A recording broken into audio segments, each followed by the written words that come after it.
Picture this.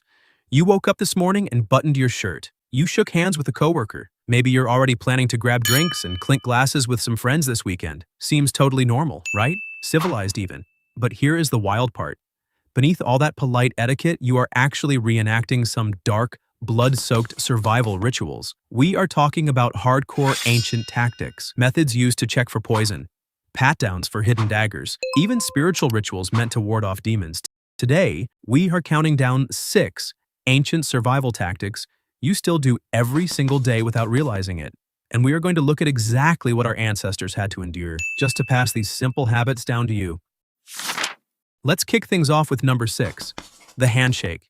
You just closed a deal. You reach out your right hand. In the modern world, that is the ultimate sign of trust and professionalism. But if you did that in ancient Greece, the vibe was a lot darker. Originally, a handshake wasn't a greeting at all, it was a public weapon check. By extending your right hand, which is the sword hand for most people, you were essentially proving a point. Look, my hand is empty, I am unarmed. But the real mystery is the next move. Why do we grip hands and literally shake them up and down? To show enthusiasm? Not exactly. That shaking motion was strictly mechanical. If the guy across from you had a dagger hidden up his sleeve, a rigorous shake would knock it loose. It would fall right to the dirt. What we now consider a polite gesture was actually a desperate move to stay alive. Today, the handshake survives mainly because our brains crave physical touch. It releases oxytocin, the bonding hormone. We took a paranoid defense ritual and hacked it into the ultimate tool for human connection. And that same paranoia about weapons? It leads us directly to number 5, the mystery of the button. This need for self-defense didn't just change how we greet each other. It dictated how we dressed. Look down at your shirt right now. If you wear men's clothing, the buttons are on the right. If you wear women's, they are on the left. Functionally, this makes 0 sense today. But the fashion industry just never changed it. Back in the Renaissance, men's clothing was basically built for combat. Having buttons on the right meant a gentleman could easily unbutton his coat with his left hand. Meanwhile, his dominant right hand was totally free, ready to draw a sword at a moment's notice. What about women? Well, wealthy women back then didn't dress themselves. They were laced into these massive, complex outfits by their maids. And since most maids were right-handed, women's buttons were sewn on the left. It just made things easier for the person standing across from them. Today, the swords are gone. So are the dressing maids. But when the Industrial Revolution kicked in and clothing was mass-produced, this bizarre design got frozen in time. It became the default way to tell men's and women's clothes apart, an accidental, unchangeable rule of fashion that we still wear every single day. Let's move on to number 4, clinking glasses and saying cheers. It's Friday night. You walk into a bar, clink glasses with your buddies, and yell, cheers! You probably think it's just about setting a good vibe, right? Wrong. If you time traveled back to the Middle Ages, that clink was literally a life insurance policy. Back when poisoning your enemies was basically a casual sport, people didn't do those delicate, polite little taps we do today. They smashed their glass or metal cups together hard. The goal? To make the alcohol slosh over the rims and mix into each other's drinks. Once the drinks were mixed, if you hesitated to take a sip, well, it was pretty obvious you were the one who spiked the cup. And it doesn't stop there. That loud, clanking noise had a second job. Warding off evil spirits, demons who were just waiting to possess the bodies of local drunks. Today, the dinner party assassinations are mostly a thing of the past, but we still smash our drinks together. Why? Because the sound and the physical impact satisfy our deep evolutionary need for social connection. And speaking of warding off demons, that brings us straight to number 3, the bride's wedding bouquet. Imagine you're at a wedding. The bride is holding a fragrant, romantic bouquet gliding down the aisle. But if you rewind a few centuries, that bouquet smelled exactly like a pot of beef stew. Roman and medieval brides didn't carry flowers, they carried garlic, chives, and dill. The pungent smell of garlic was essentially spiritual biological warfare to scare off evil entities on the big day.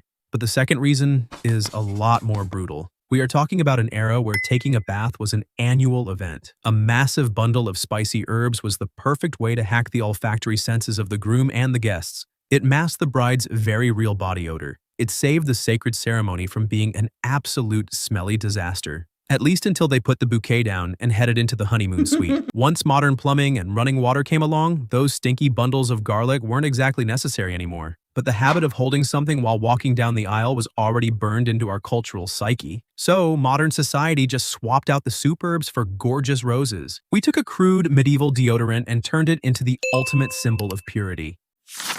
Still at that same wedding, we hit number 2, Wearing your wedding ring on the left ring finger. When the groom slips that ring onto the bride's hand, why that specific finger? Why that hand? The story goes all the way back to a wildly romantic belief from ancient Egypt and Rome. They believed in something called the vena amoris, the vein of love. According to them, the left ring finger had a singular, dedicated vein running straight to the heart. By locking a metal band around it, you were essentially locking your love directly into your partner's heart.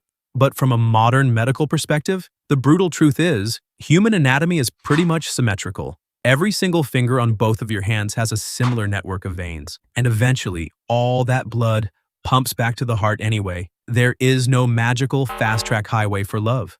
So why do we still double down on this blatant medical inaccuracy today? Simple. Humans need symbols. The romance of the vein of love is just too good to debunk. Instead of correcting the record, modern society collectively decided to ignore the science and keep the myth alive. We took a flawed anatomy lesson and turned it into an irreplaceable cultural standard for human connection. And that whole "till death do us part" vow, that brings us straight to our final stop. Number 1. Wearing black to funerals. When a loved one passes away, we pull out our sharpest black suits and our most elegant, solemn black dresses. Standing in front of the casket, the color black represents loss, grief, deep respect. But if you look back at the Romans or early tribal societies, that black outfit had absolutely nothing to do with mourning. It was actually tactical camouflage. The ancients believed that when someone died, their spirit was confused, angry, and desperately looking for a living person to drag into the afterlife to keep them company. Draping yourself in black from head to toe in a dark, gloomy setting was essentially a way for the living to turn invisible from the searching eyes of the dead. They didn't wear black to remember the deceased. They wore it to guarantee that no ghost was going to follow them home after the service. Fast forward thousands of years. The fear of demons faded. Black lost its camouflage function, but we didn't throw it out. Human psychology cleverly recycled this color of pure terror into a symbol of empathy and silence. We blended it into a dignified atmosphere to honor those we've lost. And there you have it. 6 ancient rituals you are still secretly performing every single day. No matter how modern or rational you think you are, the truth is, we are all still living in the shadows of our ancestors. We just took their wild, desperate survival tactics and slapped a polite, civilized filter over them. So, which one of these surprised you the most? Or do you know about another hidden ritual that belongs on this list? Drop your thoughts in the comments down below. Let's geek out over it together. Don't forget to hit that like button and subscribe. I'll catch you in the next one.